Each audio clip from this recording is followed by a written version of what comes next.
Okay, and just before we get rolling, a couple of items came up. Apparently there's a white Cadillac or Lincoln down the lane, and the passenger window was wide open, so a bunch of rain was getting in. And also, too, we found this key during breakfast. And before we get started, I just thought I'd quickly review the topics that were suggested last night, which are: how can newcomers get involved in the steps, relationships and unity, tradition 10, amends, structure of groups, getting through dark times, the pace of the steps, how to keep AA interesting over time, recovered or not, hope for chronic relapsers, and evolution of outside issues. And to speak on this and other matters, Tommy Ivester.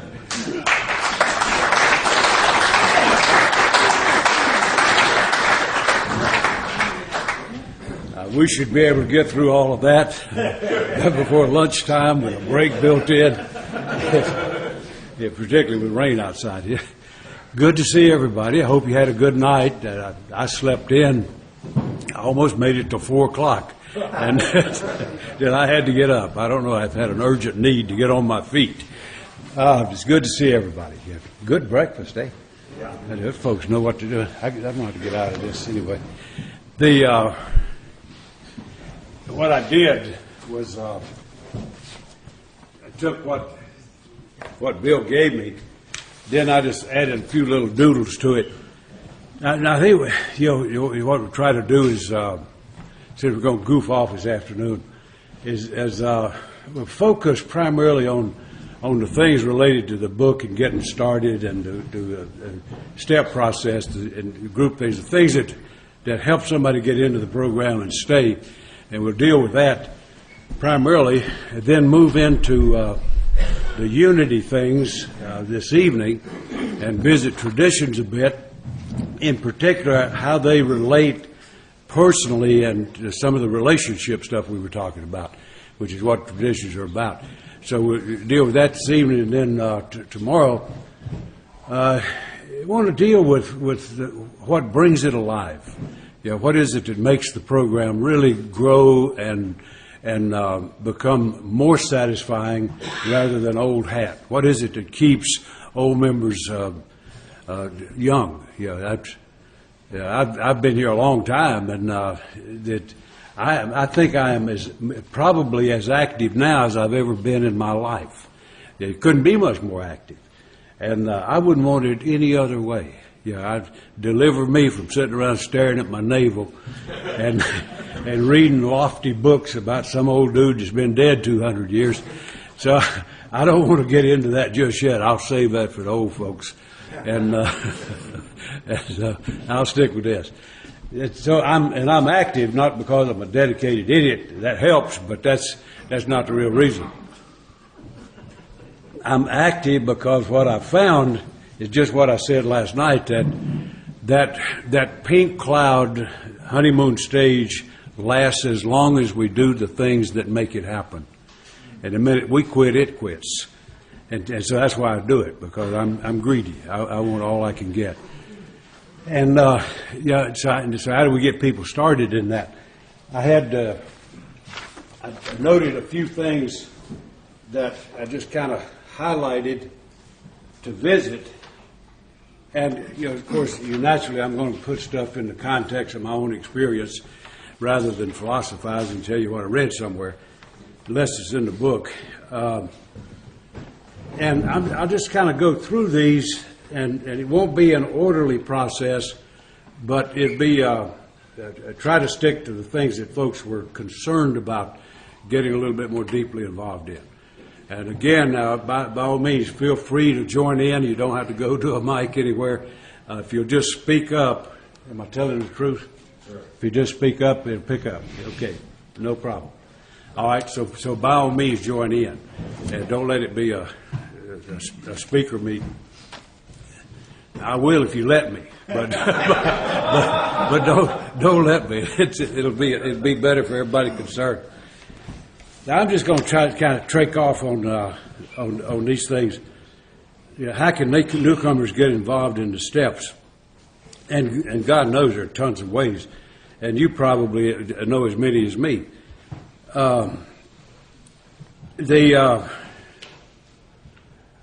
probably the most important work, most effective work I've ever done in the fellowship has been in taking people through the book, taking people through the steps. I first got into doing something like that, as a matter of fact, in Canada. Way back, I made my first trip into Canada in '65. And along in that period, there was a group in Winnipeg that led by a wonderful name for an alcoholic. His name was Cheater, Mac Cheater. And he's a great, great AA member. And him and a couple other guys, they started a group called the Golden Slippers. They wanted to work with people who just didn't seem to make it. And so they started doing the steps in sequence. Yeah, and so they built their whole program around that. And then they moved it into a little more organized approach of taking people through an orderly process. And the first time I ever saw that was I knew Mac. I came to know Mac, but that moved over to Prince Albert. And I not only found my wife there, but I found the process there. And they had a name for it that probably wasn't conference approved, but it was all right. I mean, it's what they hung on it. Prince Albert people are that way. They just don't do it like the rest of the world. They got their own method for doing stuff. And that's the first time I ran it. Yeah. And the Navalco series? Yeah. Navalco. You know what that little acronym stood for? Yeah, novice alcoholic, and it was for new members. So that's what it was designed for, and it was designed to be a kind of a dogmatic approach. You know, you go right hardline down that thing, do the action, rather than sort of nurturing process. It's more of a real straight, hard-on kind of a process. And the guy that was the real driving force in that thing was my grand sponsor, a guy named Elmer. And he was about as diplomatic as a pit bull. That boy was a real train wreck of a guy, but a heck of a guy. So that's where I got in touch with, and first got acquainted with a process, a well laid out process. And it worked. I've never done anything that didn't work for somebody, nor anything that worked for everybody. So I've done it a lot of different ways. That Navalco approach was one of them. Yeah, I used that not only in my home group, but I used it in prisons where I did stuff. And so it's a good process, well designed. I've done it Marine Corps style. Bring you 12 and 12 and either do it or die. It's about what it was. You do it, bring the evidence in your pocket next week. If you didn't have it, don't come. And so sort of Marine Corps style. And all of it worked somewhat. And but over the years, you might have had some of the same kind of angst I did about stuff. I grew and still continue to grow more and more concerned about the tremendous turnover in Alcoholics Anonymous. It looked to me like we had more people leaving than coming in, or at least even, and I think losing ground, really. And so I was concerned about that. And I don't know about you, but when I see that happening, I don't want to demonize the guy coming in the door. I don't expect much out of the guy coming in the door. He's earned his way in that door by beating his life almost out of himself. And he's somebody who is proved in every way in the world he knows how to screw up. So the last thing he needs is for me to diagnose him as being a guy that's probably not going to make it. And so rather than that, when I look at a problem like that, I don't want to demonize what I see. I want to see if I can understand what I see. What is it that causes folks to make a revolving door out of Alcoholics Anonymous? What is it that makes people unable to catch on to it? And so I just got thinking that it was the quality of our introduction that we could do something about. We're not going to do anything about who walks in the door, but in terms of what we do with them. And so I was looking for I tried a lot of things, and nothing that really worked to a thing you want to put headlines on, but it did some good. And I started looking around for something that I thought might work better. And I was in a conference somewhere, and a good buddy of mine, a longtime buddy, I used to see him a lot, just traveling around, and He was a good guy, a real good, solid, one of the most healing guys I've ever known. And so we were talking about this kind of stuff, and he said, well, I do something about it. He's not a very aggressive guy. He said, well, I do a little something about it. I said, well, tell me about it, what you do. So he told me very gently, and like he was apologizing for it. And he described it to me. Now, I'm kind of a visual guy. I hear words. Well, I'm getting hearing aids next week, only because God, I got to shut my wife up, and she thinks I'm hard of hearing. I'm not going to tell her that. She just says stuff I don't want to hear. So I'm going to take those stupid ear things next week. God. If you're single, go for it. No, she's okay.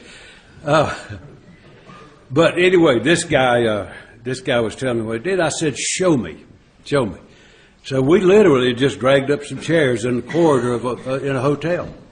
About a half a dozen of it there. The guy got the book. He started opening it up, started reading something. He read just a few lines and said, does anybody identify or relate to that? And, of course, about everybody did. And he said, well, this is what we do. What we do is go through the book, and the question is never, what do you think of that? It is never, what's your opinion about that? Because it's not an educational process, it's an action process. And the whole question is, do you identify? Identify means you've done it. Relate means you would have if you'd have thought of it. And a lot of us just can't think of all the kinky stuff to do. But the minute I heard that, I said, my God, that makes sense. And so I went back and I said, I think we'll try that. And so I just got a few guys, and I live in a little small town. It's about the size of a shopping center in Vancouver. But it's a little town. And so I got some folks that I sponsored, said, going to do this big book workshop, not a study. Big difference in a study and a workshop. Study means you're going to learn it. Workshop means you're going to do it. And so we approached it that way, that we're going to do a workshop, and feel free to bring it, if you want to do it, feel free to bring anybody you like. Well, that's a nice, generous deal. And I felt good about it until I was watching the door when we started out first night. And there was a woman came in the door that I just flat didn't like. I mean, I didn't like her. She's a bad Yankee. God knows she's a bad Yankee. And full-blooded. She's an Ivy League girl, Ivy League product, and very proud of it. It lets you know in a heartbeat. She was an atheist, and I mean a card-toting, flag-waving, foot-stomping atheist. And I thought she came to AA primarily to debate that with me, because that seemed to be what she wanted to do every time I saw her. And she came in, and I said, oh, my God, not her. I'm going to spend the next year in debate with this gal. And she didn't like me a bit either. And so we started out, and a funny thing, most of us are sitting where we sat the last time we were in this room. There's just an instinct, it was a homing instinct, I guess we'll tend to go where we go. So she buddied up with two other aggravated cases, and they were sitting together. And so I'm thinking, there's Trouble City. I'll have to be careful about how I handle that crowd. So we started out, and it went that way to start with. It was not an open discussion. It was a leader-controlled deal. The leader does all the reading. God, that's why my voice is going bad. Leader does all the leading, does all of the leadership, and it's not something of just freewheeling. That you get invited. And so it's a process that's pretty thoughtful and not chaotic. And so we started going along, and we're doing pretty well. And I noticed this, it's a slow process, very, very labor-intensive process. And I noticed that my little oddball row back there seemed to be mellowing a little bit. And I couldn't quite believe it, so I didn't buy it 100%, but they just seemed like they were really settling in and acting like people. And so we went along, and now I'm a great believer in spontaneity. I just love to see things just happen. And spontaneity is wonderful if it's well planned. It just works a whole lot better if you plan it well. And so we just one night spontaneously ended the session on the third step prayer. It just so happened, with careful preparation. And so we got to it. I said, we're going to do a little different tonight. We're not going to do the Our Father. We're going to do the third step prayer. And you got three options. One, you can join hands, get down and do it with us. Or two, you can hold our hands while we do it. Or three, you can stand back and watch us do it. I won't tell you what she told me later, but she told me that, she didn't say it out loud, but under her breath, she called me everything. I'd never been cussed that bad in a bar, and she was flat laying it on me. And now she had a dilemma, spontaneous dilemma, and she said, when she got through telling me what my ancestry was, she had to decide, and so she stepped in the circle. Now, I wouldn't have bet on that. Stepped in the circle. And she did the prayer with us. And I would not have believed it. If anybody had told me or predicted it, I wouldn't have believed it.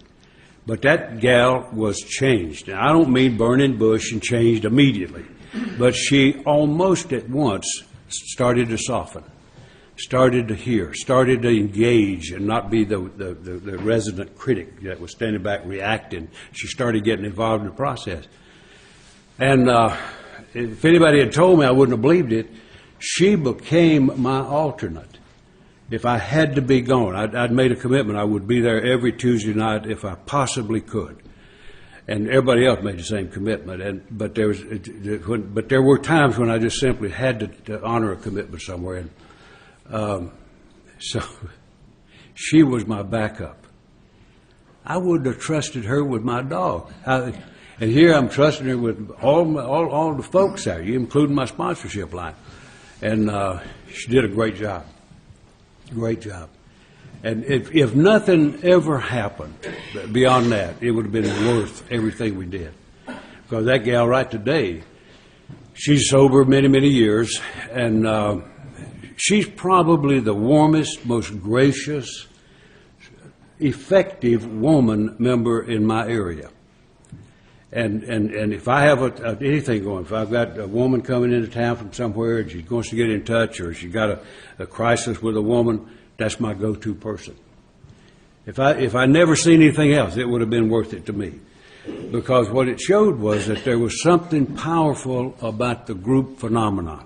There's something powerful about a group sort of working together. Very frankly, if I had plenty of time and was in position to do it individually, I would not. I would prefer group. And I prefer group because there's a dynamic in a group that's not there when it's individual. There's also the accountability factor with other people doing the same thing. But when you get through, where you're going to spend your life is in groups, not with some mentor or great leader. You're going to be spending it in groups. So I look at that as preparation of learning how to be effective in a group and how to do good work in a group. Was it effective? I'll tell you this. I had 15 people finish that group, and we only counted it if they attended every session. We had 15 people who completed every session. All 15 are sober today. And that's been many years. That's probably been close to 20 years ago. And they're all people that have really developed into good, strong members. Well, no, I didn't need to do any analysis. I knew that we had a winner here. There's something about that intensive work with other alcoholics in a group session that is truly effective. Only problem with it, it really is labor intensive, and it takes a long time. Typically, it would run anywhere from a year to a year and a half, depending on the size of the group. And 18 months was the record breaker. Everybody's telling me it was longer, but it wasn't. I actually counted it. It was. They just felt like it was longer. So, great thing. Yeah, and all of these folks that have done well. They've gone on. It's a bit more labor intensive than I like, and it's a bit more time consuming than I like. And so I guess my mission in life is to drain Canada of all its talent. And so I'm looking at one right now, trying it out, that a buddy of mine over in Saskatchewan modified a version of it. That you can, it's a little more hard hitting. It's designed to put the weight on the person rather than the leader carrying the burden of responsibility. It's designed to do that, and that I like about it, because the more you invest, the more you get, eh? And so I like that. And so we've tried that a couple of times.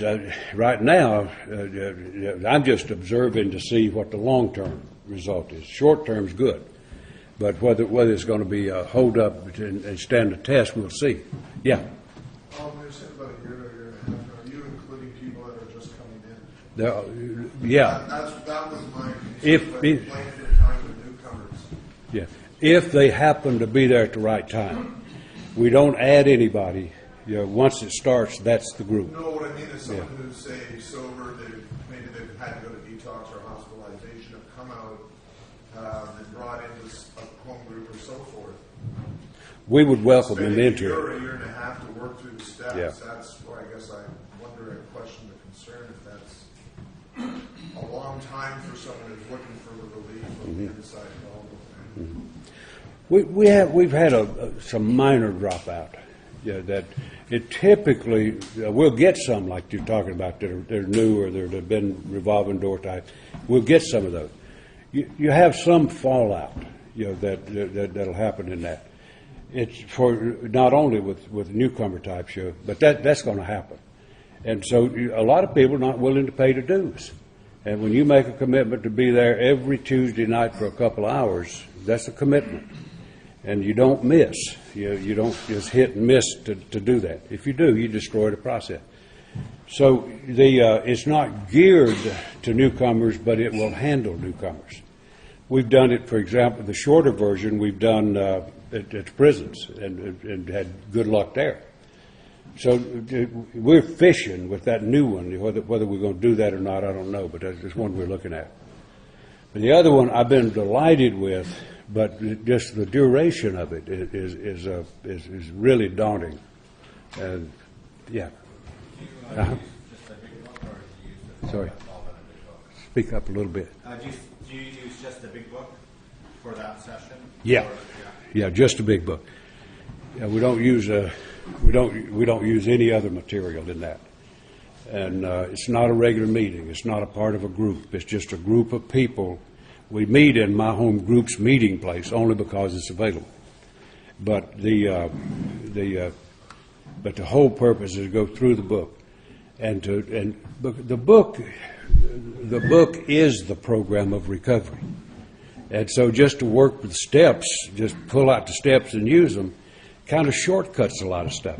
And so I really like that thing of going through, and not only do you get the program laid out in the steps, but you also get the program of AA that surrounds the steps, that grows out of the step. So I like to have that, but we go straight book. We go to 164 pages. Do you have written work that goes along with it, like you have out? Not in the long version, not in the long one, where we go through and the leader leads it. Not in that one. How do they do the steps? Like how do they do like the step 4? You walk them through it. We do, and now I have some people don't write well, and so I have some stuff, formats for a fourth step that I'll give somebody that needs them, but it's not just a handout. Here's a fourth step. Do this. I'd prefer that to have the more you put in it, the more ownership you have. So I like for people to get hold of what they are comfortable with. but I've got that available, just in the long form. In the short form, it's not really a format so much there, but we'll help a little bit with the short form, like with the prison. We'll give a format there just to sort of help them get through the hurdle of learning how to do it. So we'll do some of that, though, but I really like to see the person invest a lot, so that they have ownership and not just, hand out and respond, like a survey. I really like to see them do a little more.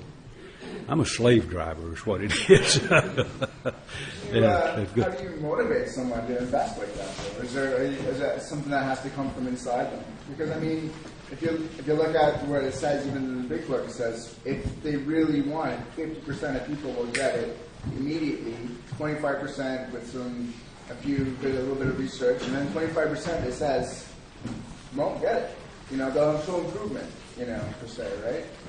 I mean, I think there's a lot of people that come, check it out, leave, come, but they're not really investing. Well, we'll find out as we go along. I tell you, now personally, I have real questions about motivating somebody. I'm not sure you motivate anybody to do anything. Just 1 minute. Yeah. I mean, it's a nice thought, but I'm not sure you can pull it off. Hang on a minute. We'll be right to you. The state of reasonableness. Sorry? Alcohol beat us into a sweet state of reasonableness. Yeah, get open to it. I'm not sure about motivation. That's like a pep rally, it's a great thing to have, but I'm not sure you can give it to somebody. What we do is take them through the step. Everybody's not going to make it. Most do. Very few dropouts. You get some. We had one guy dropped out and shot himself. He was too far in. He just couldn't. He saw the rope, but he couldn't grab it. You see what I mean? And so he gave up. And he was a nice guy. But that's what happens. Just like we were talking about last night, this illness goes deep, and you don't do it with just cosmetic little stuff, You've got to dig in deep, and you've got to pull it out of the guy. So it's not a hard driving thing. Well, it is hard driving, but we have fun with it as well. It's not just a grim death march. And so we make it. We'll goof around a little bit, but bottom line is it's a serious process, and we want people who really want to do something, and not load it up with people we're trying to talk into buying a used car or something. And so we got other programs for that. Yeah. But we hold that line pretty straight on that thing. And 1 second. Yeah. I just want to take it back. You said the idea behind leadership, behind that starts the meeting that is in charge of the chair, reverse that on to the participants. How do you critique that each individual's strengths? I mean, how would you distinguish between? That gets into a little deeper water than we swim in. It's like Bill is the leader of this meeting. He did his job and then went to the back row. That's what leaders do. They do their job and then hide. So Bill's hidden back there. So we don't. We don't try to fine tune that. We got a leader. One guy leads it all the way through, except you're the alternate, like a gal I had. Yeah. But doesn't that then the people that you're looking at to take ownership and to come forward, wouldn't that just then give them a reason just to hold back as opposed to picking it up a step or two? Because if Doesn't tend to happen. The leader always steps up. Doesn't tend to happen. The book will do the work. Our job is to pull them through. We don't need to do that thing. We don't need to give that kind of forceful intervention. The book will take it. And so what we do is let the book do the work, and then we don't have discussion. We don't have what the only question. I'll repeat that thing because it's a pretty important question. The only question we ask is, do you identify or relate? Opinion never gets off the ground. Thoughts never get off the ground. We don't want that. We want to do the book the way it's laid out, And so we stick to that pretty tight, you know. And it's not uncomfortable because people get used to that pretty quickly, and they're trusted, you know, they're comfortable, they know what we're going to do. And so it tends to work very well. Yeah, our tradition says, you know, that we practice attraction rather than promotion. And I hear sometimes in the rooms, when people start talking about the steps in meetings, they'll say, we don't promote this stuff. We just attract it. It's my job to promote those steps and this process of finding God, or it's my job to sit back and wait for God to happen in these people and have them approach me. Well, it's a program of attraction. I think our program of attraction is us and how we carry ourselves. It's not what we do. It's so much how we live, you know, and we're either a good example or a bad example, one or the other. And in the same way in doing a thing like this, that you can't motivate the guy to do it. It's a matter of just leading through the work, insisting that we stay there. And so now I think it's a good point about promoting versus attracting. You know, we'll deal with that a little bit later on in another session. But the thing is, on this one, we're looking for people who want to get well. We want people who are serious enough to make a commitment. And if they're not, we don't want to mess with it. You know, they get into discussion meetings and spend the rest of their life if they want to. But we want to get in with people who really want to get well. And so that's what we're looking for. And so we just get the word out, and we don't screen people and try to gauge your sincerity. We don't do that. If they got enough sense to find the door, come in. And they'll either stay or go, one or the other. The overwhelming majority stay. But we'll have some slippage, of course. Nothing's perfect. I just tell you this: since I've been in AA, it's the most effective thing I've ever been involved in, by far, the most effective thing. That's what I'm interested in. So I'm open to new ones, but that's an interesting question, though. It sure is. Yeah, here. So I'm hearing it right. So in the process, you would actually go word for word from the beginning all the way through the 164 pages? That's right, yeah. Okay. And then you would have places where you would be stopping and asking that question. Do you identify, do you relate? Is that, or is it just an ongoing? I'll tell you what I do. You're asking people to pay attention in that way.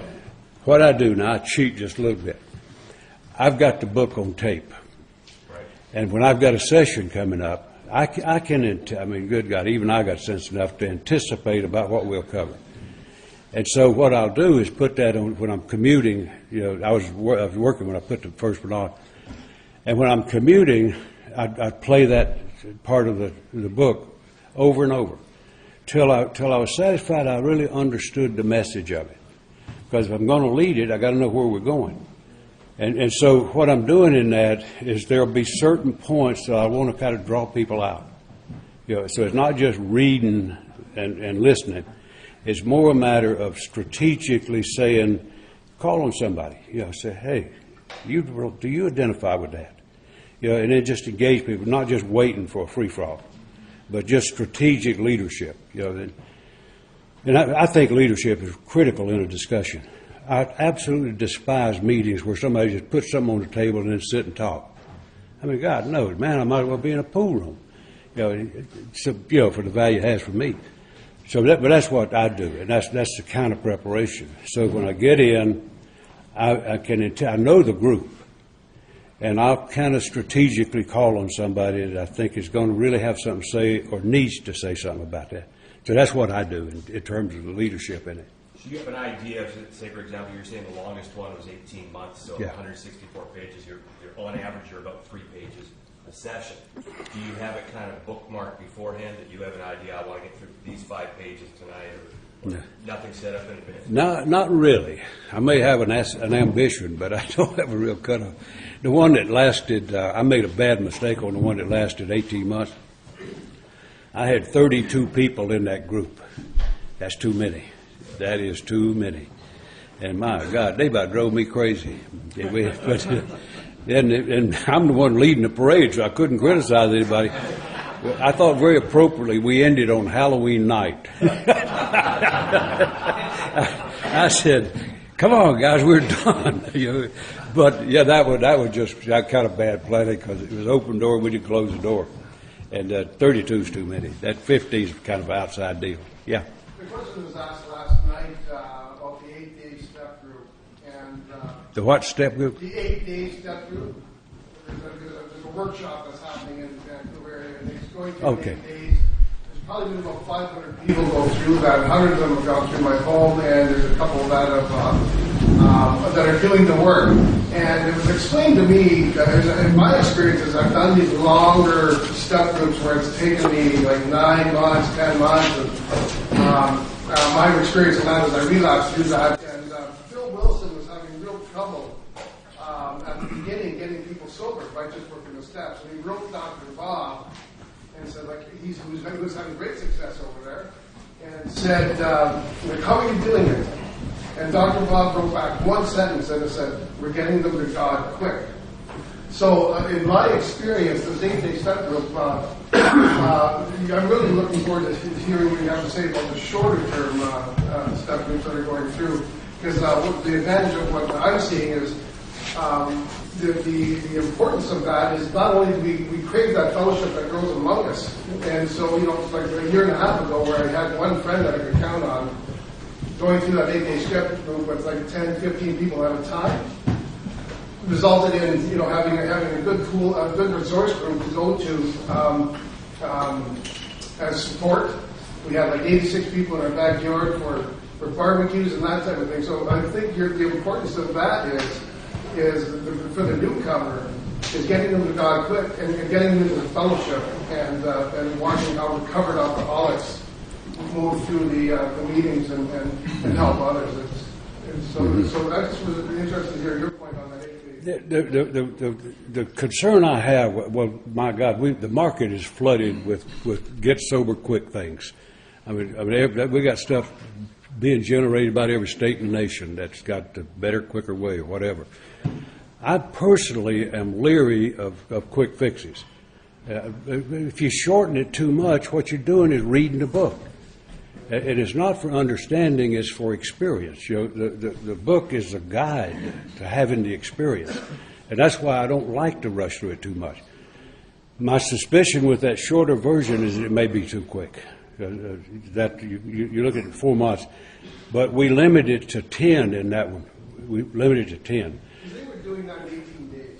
The first one, I don't remember when we went through in 18 days. From the research. I'm vaguely familiar with it, but I'll tell you one thing, and I'm almost old enough to quote it first person, but there's some romantic notion that we did it just beautifully better in the old days. That's a wonderful kind of dream, but it's not a reality. Jesus, if you want to take a look, I don't like to be a prophet of gloom, but I don't like to be a prophet of imagination either. If you really want to take a look at what the old days were like, look at the rest of the story on the first 100. Take a look, and what you'll see will kill this notion that we had some magical way of just zipping folk through here. That when I came in, I never heard of anybody taking anybody through steps. It just wasn't done. I never went to a big book meeting the first 15 years because there weren't any. They just didn't happen. And so, the story gets richer as the time goes on. And so, it's a tough illness. And 1 minute, somebody waiting right here, and I'll be right back. Yeah, Peter? You mentioned these workshops in 12 to 18 months, and I remember a couple of years ago that you decided to do a shortened version and tighten that up and do it in 3 months. And so what was your experience with the 3-month version as opposed to lengthening it up? Was it as effective, and what were the lessons you learned between the two? Well, I'll tell you one thing I learned. It's a lot easier on the leader. That was so, because it does. It moves fast, and it puts the burden of the work on the person, which I love. But I'm leery of the quick fix thing. Just basically the way that thing works. you go through and it's laid out, it's easy to see. You got material for the guy to take a look at it, and the guy over in PA who's now living in Arizona, is the guy that worked that put that together. And what I like is that the leader will basically do a little introduction to a chapter. We'll delve into a chapter a bit, and then we'll assign, as I don't like the term, but he called it homework. You know, what you do between meetings. And what you do is go through there and highlight what you identify with. The same thing we do openly in the session. What was important to you? And then bring that back to the group and share it with the rest of the group. Now that I like. I like the dynamic of that with engaging into sharing what, because everybody's not going to get the same thing. So those things I like. But I'm just leery about the speed. So what I'm doing right now is just observing what's happened with the people. Long term, if it's not resulting in people sober, I don't care how cute it is. I don't want to get caught up in the notion that just because it's cute, it's good. So I want to look at that long-term outcome of it. In my experience in doing similar type of workshops, we would go in groups of 11 to 15, and it would take 4 to 6 months. And the success rate, everyone who went through the entire process, everyone was still sober. Yeah. And they're still involved. Yeah, there's no magic bullet, but that's... You drop out, sure. Within the first few weeks, but the ones who stuck with it, they're all still sober. Yeah. There is no magic bullet, because even with the influx of all these things, we still have a horrendous turnover rate. Horrendous turnover. So whatever we're doing, I mean, we still got work to do. There's no question about that. So I would hope this thing will hold up well with the little observation.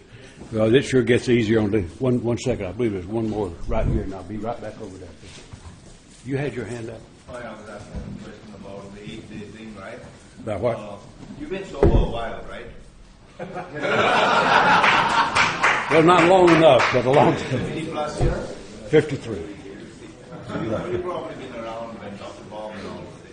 No, I've been Bob's son, not him. Now, I'm not that old, for God's sake. What I'm hearing, right, is people coming out and saying, okay, it's been passed on by downline from Bob, and we do the steps in 8 days. And then we've recovered. And particularly announcing, I'm a recovered alcoholic. Not what the book says, from a seemingly hopeless state of mind and body. Because in my book on page 85, it tells me that we are not cured of alcoholism. What we have is a daily reprieve contingent upon our spiritual maintenance. Mm-hmm. Condition. Mm-hmm. So that was my question, was like if, about the 8-day thing and the recovered thing. In all honesty, I don't think it matters that much, but it is written that way. Recovered alcoholic. I refer to myself as recovered. And I am recovered. I could go back. I certainly could do that. But I do that, but that's just a personal choice. I really don't think it makes a lot of difference. Because I just know a guy right now, 11 years, and he's gone back out, right? Mm-hmm. And even Milton said to me, Martin, he said, I got play feet. This is nobody put me up on the pedestal. Mm-hmm. Right? Yeah. None of us. That for sure. That's for sure. Yeah. Uh-huh. For me, the critical variable was and still is a sponsor. I'm alive because of humble Bob M., who was my sponsor in 1994 when I got out of treatment. You're a survivor.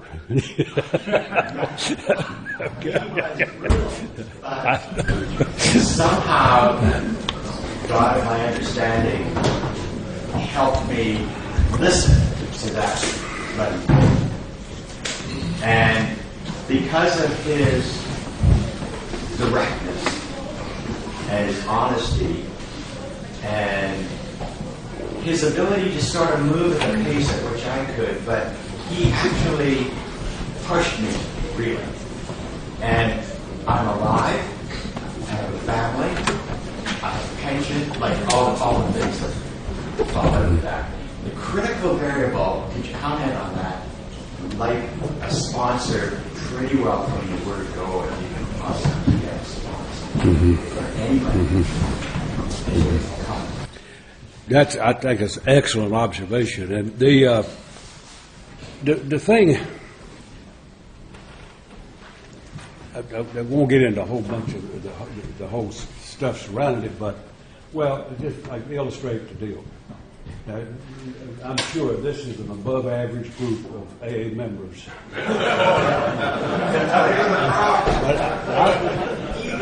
I really believe it is. How many AA members in Vancouver are going to be taking a whole weekend to go stand in the rain to grow in understanding? How many are going to be doing that? So I would rate this group as either lonely or whatever. It's above average.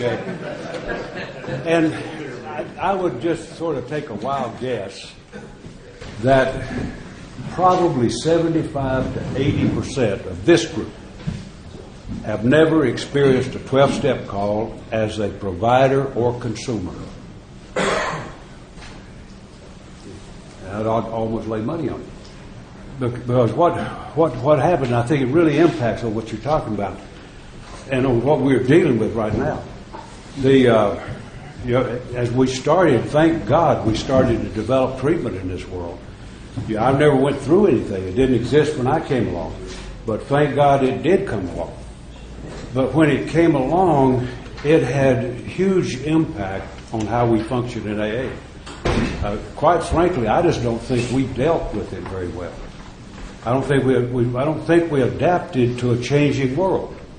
And what we started doing was, like alcoholics are coming in here, we're used to them coming in over here. So we kept looking over here and cussing out those over here. Yeah. And so what happened was we got a real detour. Like a 12-step call had monumental value because you not only would have loyalty to that fellow who sponsored, he would normally become your sponsor, but you would not hesitate to do the same thing for somebody else. I mean, that went without saying. And so what we're dealing with now is a fellowship that's changed, where almost everybody came from a 12-step call when I came in. Almost nobody does now. It's always social referrals or mandates or somebody yanking somebody around or you're going to go or die type stuff. So it's a whole changing world. And so that whole business that was so much a valuable part of my life practically is non-existent now. There are hotbeds of it in a few places, but darn few. And so the kind of thing you're describing is I'm very well acquainted with that. And I appreciate you bringing it up because God knows we need to visit that neighborhood. Yeah. Brian, you'd have to. Yeah, I had a question. Like business meetings, when I go to them, and I just really don't care what they're saying, and I'm like, I don't know what hell I'm there. Business stories are hard to operation split up. When I go there, I'm like, well, the only thing I care about is just having a meeting, right? What's the point of a business meeting? Well, we do have a little business. I'll tell you, my question would be, what do you put in it? Yeah. What do you contribute?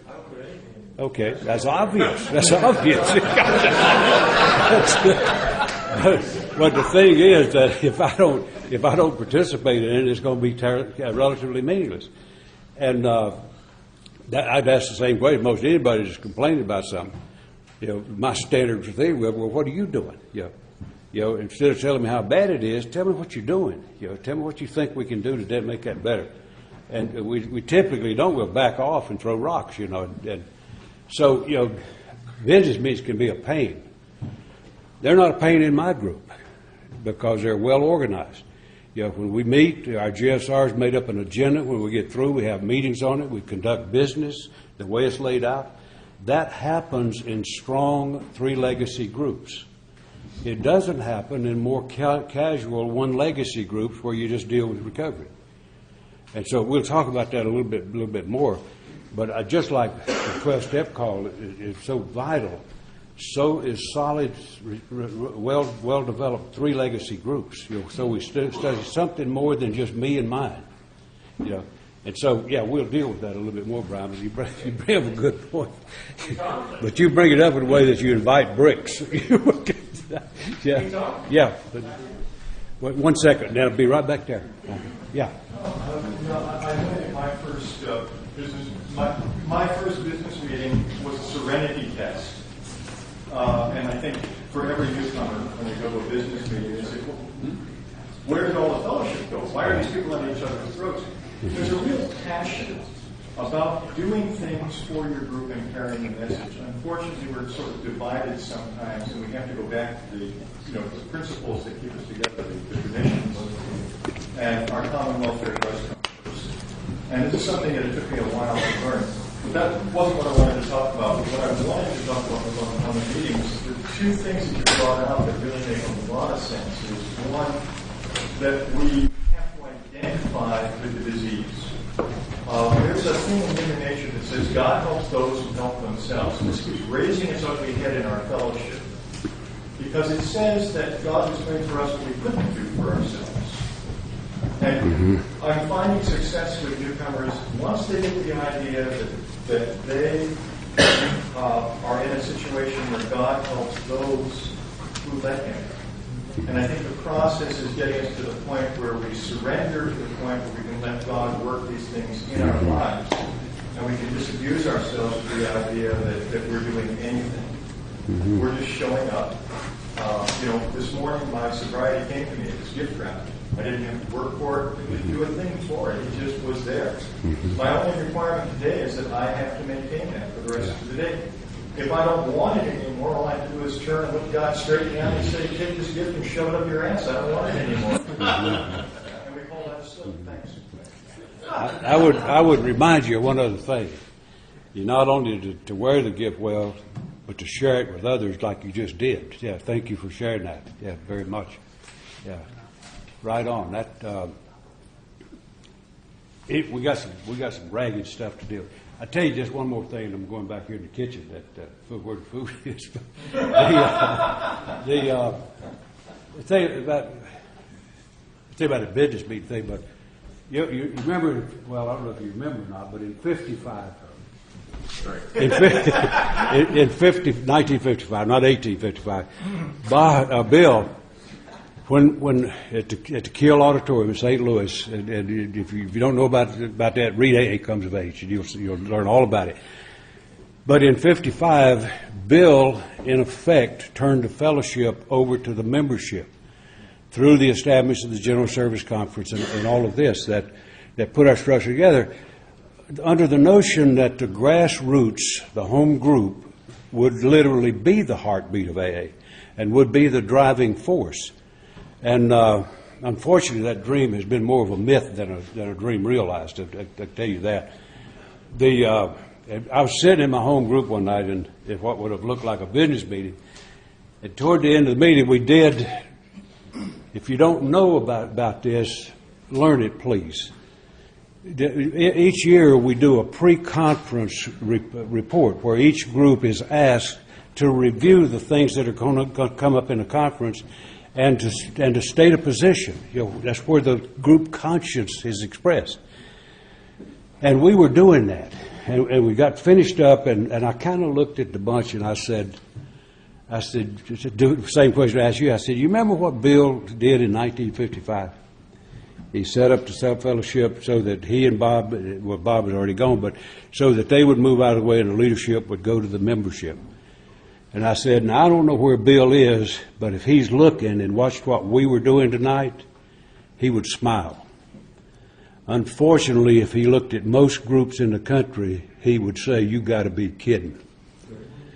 We get 20, I don't know about Canada, I haven't looked at Canada, but in the United States, in my state, and the rest of the states, we average having 23% representation in expressing the group conscience. That means 77% of the fellowship ignore the process. Ignore it. We don't care. So if a business meeting will start including things that are vital to the life of our fellowship, God, what a difference it can make, eh?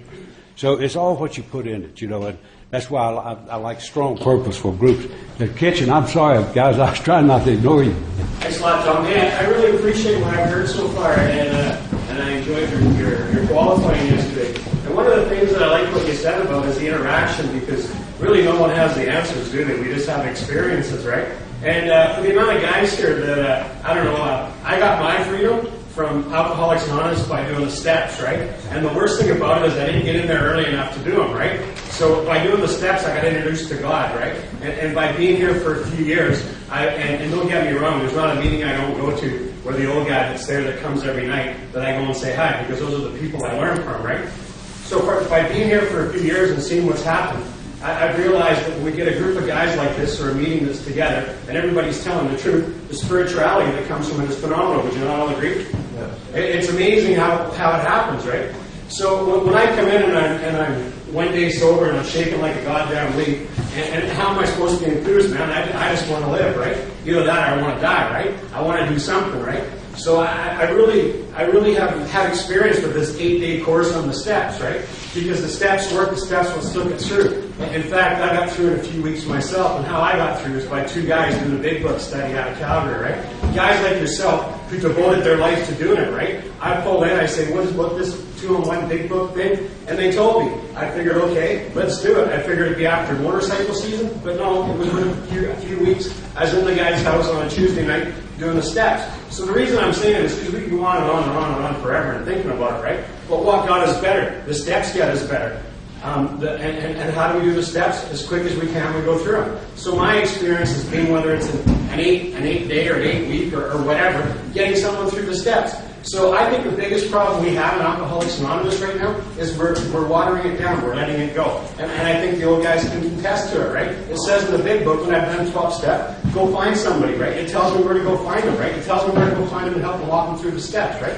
And if we all did that, then we'd be doing what you guys did in the beginning, and that's how it would be, right? So how do I keep a guy motivated? You grab him, you pick him up, you bring him to the step work. Does the guy want to be there for 18 months? Well, he doesn't want to go through the steps in 18 months. So what's wrong? What's wrong with this quick little introduction to the steps to get it going? And if you know what, if there is a God, if we believe in God, isn't he going to interject? And I think that 8-week thing for the steps is phenomenal. Having 85 guys together and doing that is just phenomenal. I did it with 2 guys, and by just continuing to do it with 2, you get 2 more guys, and you're always doing a big book study with somebody, right? And as you go through it, you're working it, right? You do a step work. It might not be as thorough as the rest of it, but I'll tell you something. You look at the big book, and if you do the steps from the big book, like all this other stuff that's watering it down is this treatment stuff, right? There's no treatment stuff that waters it down. It's in the big book. It shows you how to do it. It tells you where to start. And you know what? 3 guys could get together, and twice a week for 3 weeks they could do the steps. Would you not agree? I would.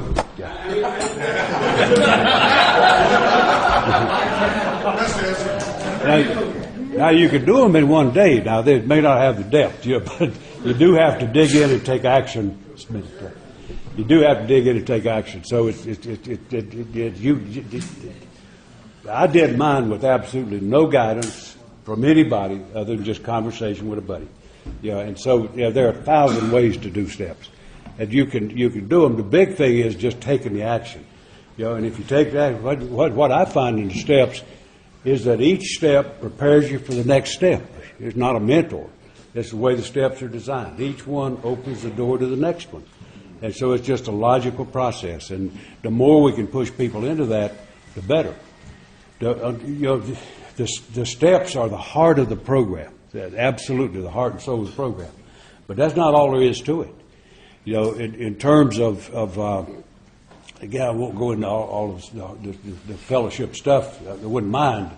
But we not only quit doing 12-step work, we quit doing a lot of stuff.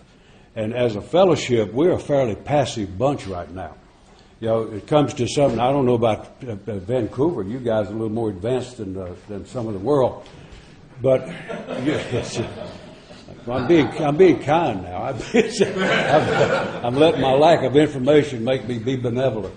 But CPC, for example, Cooperative Professional Community, it's almost unknown. It's almost unknown.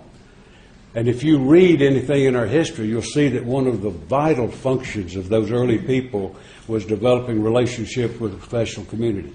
Certainly AA was the only game in town, which made it a little easier. But, for example, I was in Denver a while back at the state convention of AA in Denver. And I asked a question just mainly to get some, I was sitting in the audience, but I asked a question just mainly to get something going. And I asked her something about CPC. And a woman stuck her hand up and she said, "May I ask a question of the questioner?" That was me. So the guy, I knew the guy on stage, he said, "Is that all right, Tom?" I said, "Sure, it's all right." Yeah. She said, "I hate to admit this, but I've been in AA 22 years, and I've got to ask you, what is CPC?" And I said, "Honey, don't you be embarrassed about asking that question. You're probably speaking on behalf of over half of our fellowship when you ask that question. Because it's a vital thing, and it's just another one of those places where when we started having treatment available on request all over the country, we quit doing the work. We quit doing the outreach stuff. We started sitting in our tent waiting on people to show up rather than aggressively reaching out and trying to carry them. What the fifth tradition says is we carry the message to the alcoholic still suffers, not just wait at the good door and greet them. So it requires a lot more than just working the steps. You got to get them in the corral before you can do any breaking of the horse. You got to get them in there. So it's just a myriad of things that really impact on, I think, in vital ways on the fellowship. Yeah, we talk a little bit more about. I'll give you a little preview tomorrow. May not mean a thing, but it makes me feel better. I'm going to give you a homework assignment of what to do when you leave here. And you can do whatever you want to, obviously. But I'm going to give you an assignment that if this sounds like a bunch of murky stuff that you can't quite get a handle on, you don't know what to do with the information, I'm going to break it down real simple, and I'll repeat this again before we leave. And I'm going to ask you, when you get back to your community, not just Vancouver, or whichever town you're from, Kelowna, or wherever, I'm going to ask you to give some thought to your community. What happens when an alcoholic hits the wall in your community? And you know what hit the wall, it means a lot of stuff. He goes to jail, he goes to detox, you hit the wall in a lot of places. And I tell you what put that on my mind is I went over to do detox one morning, and there were no patients in detox. Now, I live in Mayberry, and so it's not it's probably as wild as Vancouver. But went in there, so I was kidding with the nurses. I said, "I guess we've cured alcoholism in this county." And they said, "Oh, no. The director of the behavioral unit came up. That behavioral unit is anybody that acts funny. And that includes us, for sure. And so she came up, and I didn't know her. Somebody introduced me to her. I said, "Well, I'm real pleased." I asked her the same question. I said, "Have we dried up alcoholism?" She said, "Oh, God, no." I said, "Well, what's the problem? That there's nobody here?" She said, "It's money. It's money." Unlike Canada, you guys have a far better medical system than we do. And she said, if the days are gone when somebody could come here and get taken in for treatment. Those days are gone. And if they come and they have neither insurance nor money, all we can say is, "I'm sorry, we can't take you." So I asked her a question. I said, "Well, what happens to people who request and are turned down and you can't go?" And she's the director of the behavioral unit. She looked and she said, "I don't know what happens to them." Now, it'd be real easy for me to be arrogantly, condescending to her. You're the director of this unit, you ought to know. I'm the oldest thing in captivity down there in AA. I don't know either. I don't know. If I don't know, how am I going to expect her to? So it's a matter of that cooperation. So we went to work on it, tried to equip the triage person, the one that tells them they can't get in, to equip them with numbers. Call if you need help with somebody. But see, we haven't done that stuff for years. We've sat back and condemned detoxes and triage people, and we failed to fill the gap. That's what I'm saying, is that we got a lot of problems that impact on the program that we just haven't really dealt with that much. Let's see if somebody, yeah. Hi, I'm Dave. I'm alcoholic. Hey. Less than a year, just about a year. Very grateful for this. So as a bit of a newcomer, especially in this company, as an observation, reflecting, monitoring, good, bad, or indifferent, people are learning. We know it's well documented. People are learning little snippets, and we handle all this massive information in little pieces at a time. That's a learning technique, and if people are surviving or not. Strikes me as a comment that an 8-day program as a primer, as an intentional setup for a longer term, something to get that first step through, because that's the way people are learning. And I just throw that out as a question and a comment. The other thing that strikes me as observing over the year is I'm an alcoholic. That was really my only substance of abuse, and I'm an auditor. I see newcomers, there's very few just alcoholics that hit the wall anymore that I see, especially among us young people. And as far as the change goes, how do we incorporate that? And I see that as an issue with the traditional AA steps. It's an important question too, by golly. I think when I travel around the world, that the most troubling thing, I rarely get out of the airport parking lot before I say, how's it going here? Yeah, wherever I am. And nearly always, at the top of the list will be singleness of purpose is a big problem. You can't tell an AA meeting from an NA meeting or the gathering of the Klan or whatever. And the other is the lack of home groups. Lack of home groups. That I don't like to unload too much on treatment, but I think as treatment emerged, what you started to see was an enormous proliferation of the growth of little meetings, not really groups, just meetings. They looked remarkably like aftercare meetings because that's essentially what they were. And so the treatment folk would inspire this in the interest of their clients and making up for the absence of readily available groups. That's why you see a lot of them coming on at noon and 3 o'clock and 5 o'clock and 4 o'clock in the morning. It just sort of happened. And so myriad problems started to occur. So those two things are big items. Singleness of purpose is a big one. And in all candor, I think we're losing the battle as far as maintaining that. I think we're losing that battle. And because I travel a great deal, and it's a huge problem. Many areas of our country have given up any pretense of singleness of purpose. It doesn't matter, just y'all come. Well, my concern is when you stand for everything, you really stand for nothing. And so you lose your purpose if you get too obscure in the clarity of it. That little thing I read from Dr. Bob is I'll give you an example of this, of what I see. I sponsor a group in a prison. I was over there one night and they had an election for a chair. The chair was getting shipped out. They had an election for a chair.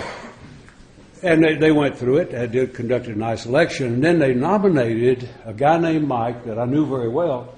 He was not an alcoholic. He's a drug addict. And he was chairman of the NA group. And so the guy started to vote. Now, I'm not a visitor. I'm a sponsor. I'm not there to observe. I'm there to give leadership and guidance when it's needed. That was such an instance. And they started voting. I said, whoa, guys, hold on here. Now, I hate to do this publicly. I think the worst possible way to deal with this is publicly. But I'm not going to watch a service job go down the sewer just out of courtesy. And so I said, no, you can't elect Mike, because he's not a member. And AA meetings are conducted by members, not nice guys. Now, we may be nice guys, but that's not the criteria. And so we went ahead and finished the election. Later on, when the chair started to close the meeting, he said, Tom, a lot of us are confused about this whole idea of singleness of purpose. Would you elaborate on what you're talking about? And I don't know if you've ever been in this position, Dave, but when I get pressure on and I've got to respond quick, sometimes I just have to resort to the truth. You know?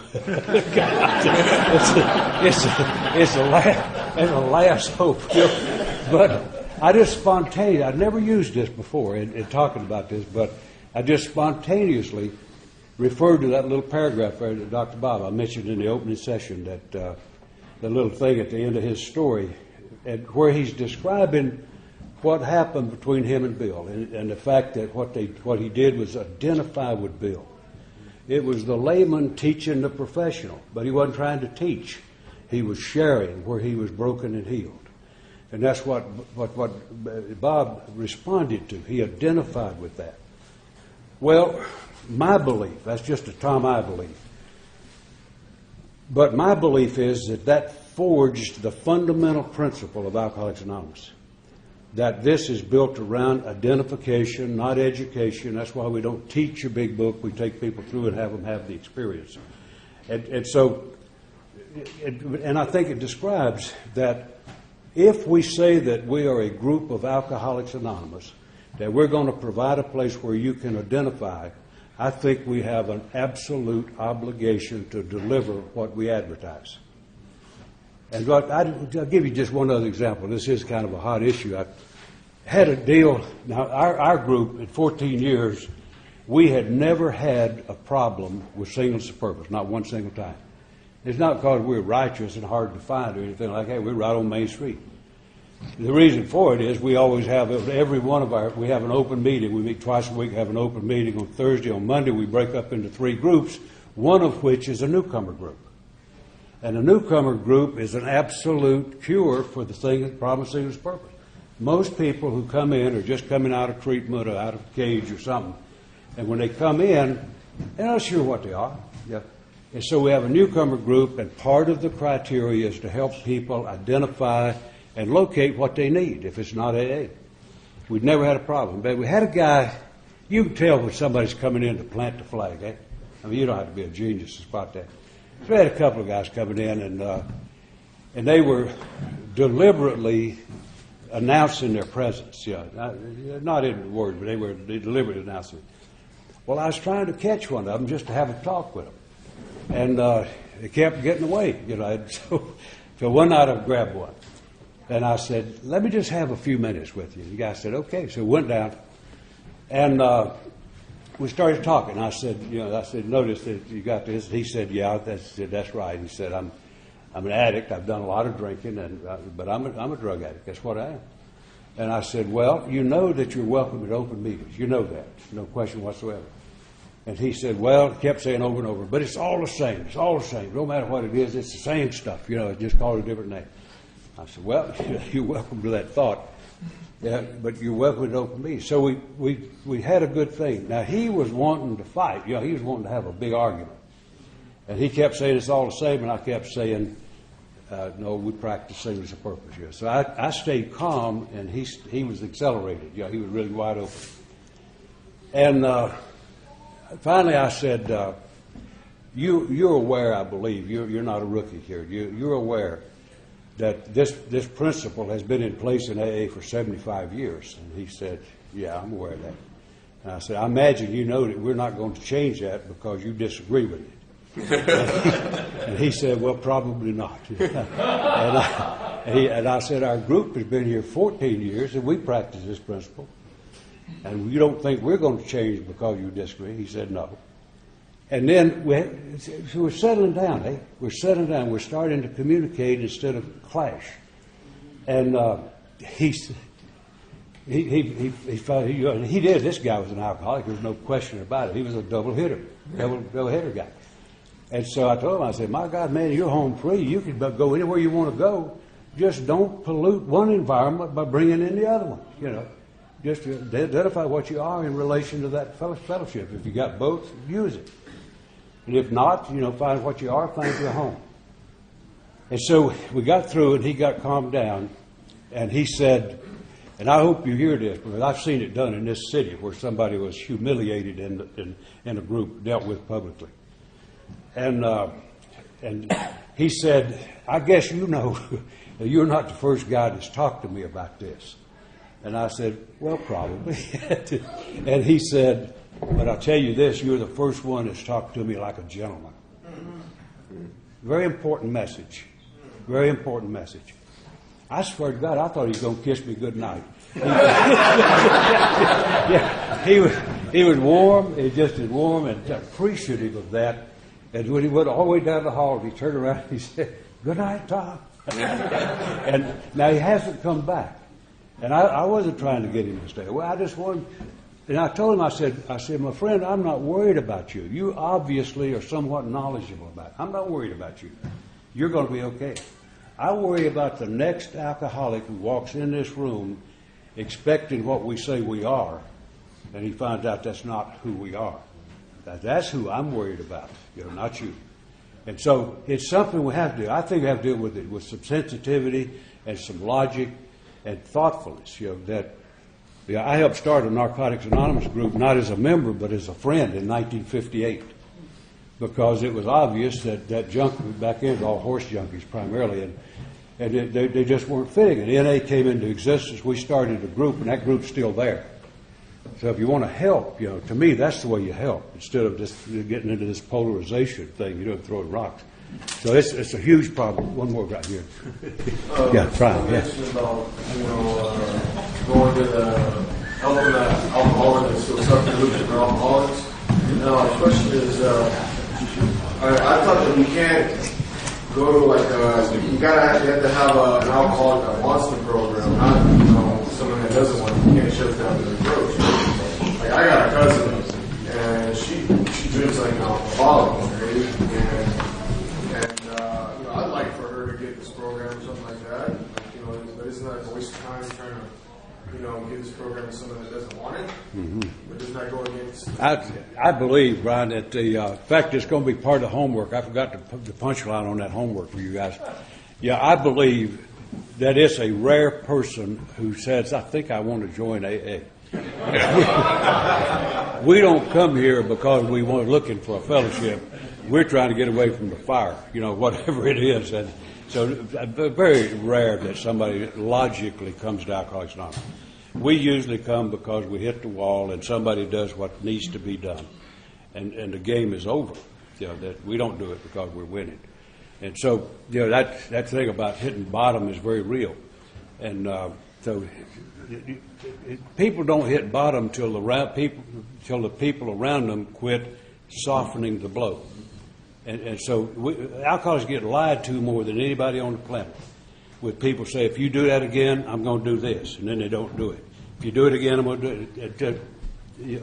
So that's part of what the aggravation is. Why Al-Anon is important. Do you want to take a break now? I'm trying. Okay. Wait, I know that I'm outnumbered here. I've got no. I don't want to be the minority opinion, but somebody. Let's do it when we come back. Hey, Dave. Bill, before you take a break, I had a really, really serious thing to talk about what Tommy and we've all been talking about, okay? And about the thing about being, it's all the same. You know the thing about it's all the same? You know where that saying, it's all the same, came from? It came from a treatment center that only had one band.